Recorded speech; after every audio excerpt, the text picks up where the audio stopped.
Bueno, pues tenemos aquí, como decíamos, varias perspectivas a partir de la planta y alzado, la militar, la caballera y la sonométrica. Vamos a pasar a cónica. Entonces vamos a partir de este dibujo que lo tenemos en planta y alzado.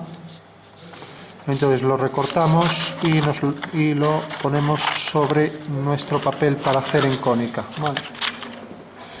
Bueno, es evidente que esto, planta y alzado, son correlativos, todos los elementos están alineados, sabemos las medidas que se relacionan. Si lo ponemos en cónica se nos va a solapar con el dibujo, a no ser que la pongamos muy lateral, el punto de vista lateral, y salga desplazado. Bueno, puede ser algo que distorsiona bastante la figura, pero bueno, podríamos hacer eso, hacerlo con desplazamiento, ¿no? Entonces colocamos aquí y hacemos la cónica a partir de esto. Entonces hacemos un poco de pegamento y lo centramos ya en el dibujo y pasamos a la cónica. Entonces lo voy a poner aquí en un lateral, así aprovecho, ya que eran líneas verticales, cojo aquí, pongo un poco de pegamento y coloco la figura exactamente aquí centrada. Bueno, tenemos entonces ahí ya la figura en planta y alzado. Y ahora vamos a colocar nuestro plano de cuadro y convertir esto en perspectiva.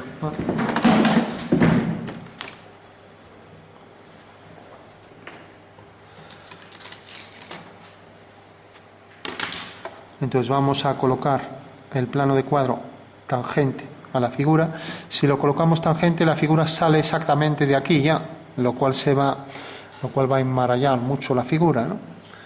Entonces lo que podemos hacer es olvidarnos de esto mejor y ponerlo lateral, ¿no? Podríamos ponerlo lateral y, en fin, o sea que el alzado no estuviera alineado. Entonces si lo ponemos así ya no va a estar alineado. Entonces lo voy a poner así, ¿vale?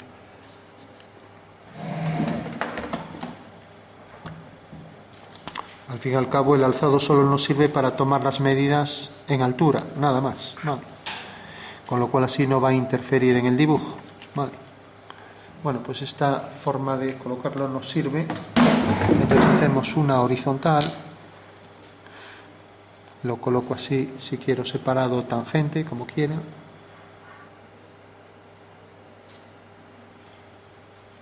Si lo coloco, puedo hacer aquí el cuadrilátero. Entonces siguiendo esta dirección, aquí hago la paralela. Y así voy a colocar ya el vértice en la paralela. Estoy haciendo el cuadrado circunscrito a la elipse. Entonces sigo la dirección de ese eje y la dirección del eje. Bueno, pues vemos que me interesa por facilidad que el cuadrado tenga el vértice en el cuadro, así, ¿vale? Con lo cual ahora ya va a ser mucho más rápido y más fácil. Vamos a colocar la línea de tierra, por ejemplo, aquí. Y vamos a pegar el papel más hacia aquí. De manera que no se esté levantando todo el tiempo. Bueno, tenemos entonces ya la figura de la que vamos a hacer la perspectiva. Bueno, pues simplemente será hacer este cuadrilátero en perspectiva y inscribir la elipse que corresponderá a la perspectiva, a la circunferencia, nada más. Vamos a colocar el punto de vista, por ejemplo, aquí.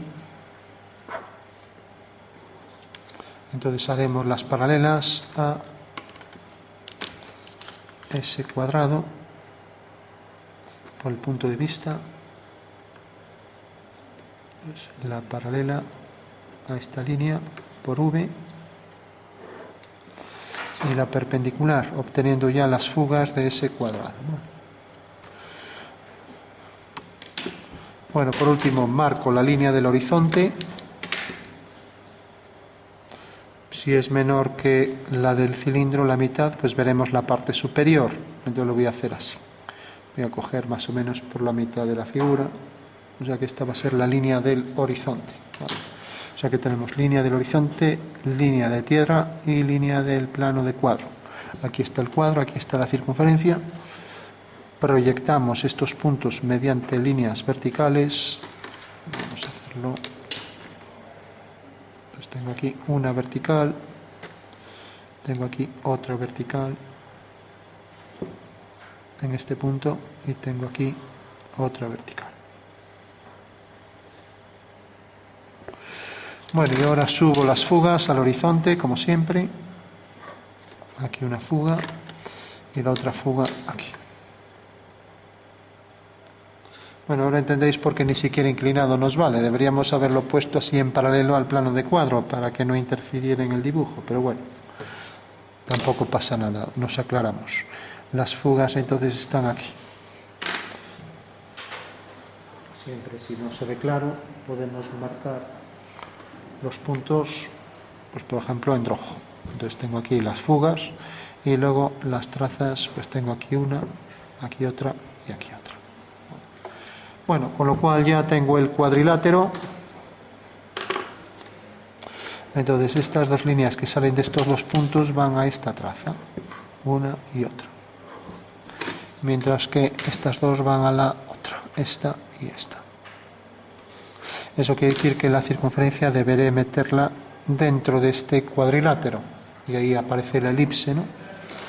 Hago verticales por las esquinas, por los vértices, y ahí inscribiré entonces el cilindro.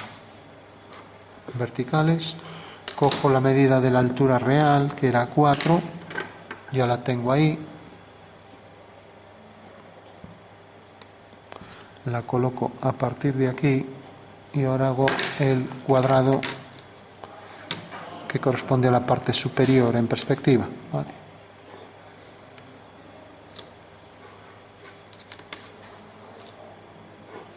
Bueno, pues ya tengo los dos cuadrados, estos dos puntos están alineados en una vertical y ya por último cojo el vértice del cono, entonces haciendo las diagonales de ambos cuadriláteros tengo aquí el punto central que estará alineado con el punto central de abajo, ¿no? Entonces haciendo ahí la vertical tengo el eje central del cono y del cilindro.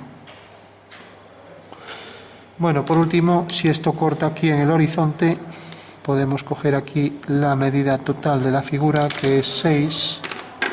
Cogemos esa altura 6 y la colocamos aquí, con lo cual al fugar al horizonte tengo ahí ya la posición del vértice del cono. Bueno, entonces tengo el vértice, solo dibujo ambas elipses y ya tengo entonces el cilindro más el cono, ¿vale? Entonces dibujo aquí este punto y luego estos dos, ¿no? Por ahí debe entrar tangente la elipse, por esos 4 puntos. Y lo mismo aquí arriba, ¿no? Debe entrar por este punto, por este, y ahora por estos dos. Por este punto y por este. Bueno, pues dibujo ambas elipses. Entonces dibujo aquí una elipse.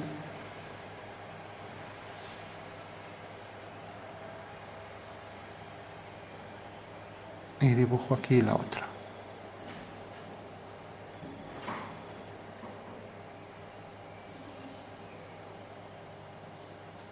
Y ambas elipses serán tales que tienen que tener esta línea vertical, la tangente común vertical, ¿vale?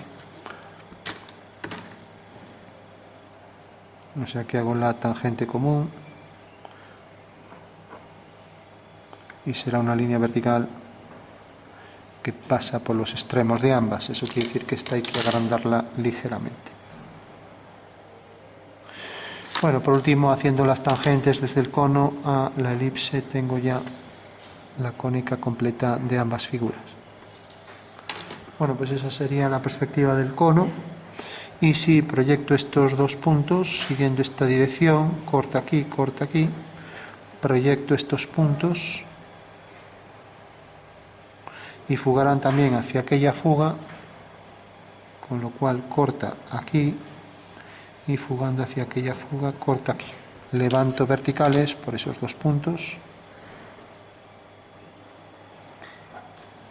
Y ahora cojo la altura real de esto y como esto corta aquí, este punto lo proyecto aquí y marco la posición de esa línea, sabiendo que realmente va a cortar aquí a esta línea detrás a la altura de, decíamos que era 2,5, ¿no? Pues cojo aquí 2,5 y lo coloco a partir de la traza que subimos aquí, o sea que aquí queda exactamente aquí. Y corta aquí en este punto, o sea que va a llegar hasta aquí. Entonces aquí la elipse casi se convierte en una línea, con lo cual aquí tendremos que la puerta viene por aquí, desde aquí hasta aquí, dejando el plano de atrás. Bueno, ahí hay tanta línea que no apenas se ve nada, pero bueno. Y aquí también esta línea la representamos aquí, subimos y corta aquí detrás, dejando ver aquí un fragmento del lateral y también un fragmento por debajo de la elipse. Pero bueno, ya es tan pequeño. Bueno, pues ese sería el resultado final de la cónica. Recordad, esta línea siempre que une las dos elipses, dos verticales tangentes a ambas elipses, que podríamos remarcar más una y otra. Y lo mismo el contorno del cono.